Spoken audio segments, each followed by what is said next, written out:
Rusiya və Çin müasir dövrdə sionizmin və imperializmin qarşısında böyük maneə hesab olunur. Bu səbəbdən Rusiya ətrafında münaqişə ocaqları yaradılır, Çinə qarşı isə Sincan Uyğur və Tayvan məsələsi hər dəfə təzyiq vasitəsi kimi istifadə olunur. Sionizm və Amerika Rusiya-Çin strateji əməkdaşlığından çox qorxur və çəkinir. Üstəlik, bu alyansa İran İslam Respublikası da qoşulsa, bu ittifaq Sionizm və Amerika üçün vahiməli bir yuxuya çevrilmiş olar. Çin, gələcəyin super gücünə çevrilmə yolunda inamla addımlayır. Çin iqtisadiyyatı dünya iqtisadiyyatının lokomotivinə çevrilib.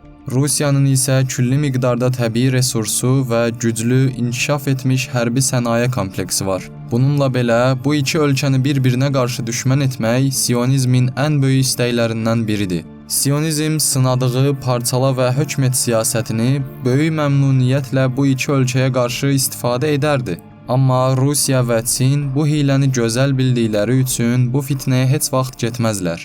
Dünyanın mərkəzi artıq neçə ildir ki, qərbdən şərqə tərəf irəliləyir və bu mərkəzin aparıcı qüvvələri Çin, Rusiya, İran İslam Respublikası, Hindistan və Yaponiya olacaq. Çinin böyük İpək yolu layihəsi məhz bu mərkəzin arteriyasına çevrilmiş olacaq, çünki bu yol nəhəng Şərq və Çin bazarlarını Qərb və Avropa bazarları ilə birləşdirəcək. Dünyadakı gedişat onu göstərir ki, Amerikanın və Qərbin liberal hegemoniyasının sonu gəlir. Beləliklə Rusiyanın, Çinin və İran İslam Respublikasının hər sahədə yaxınlaşması və əməkdaşlığın genişlənməsi dünya rezerv valyutası olan dollardan tədricən imtina olunması ilə yeni çox qütblü dünyanın yaranması başlanıb.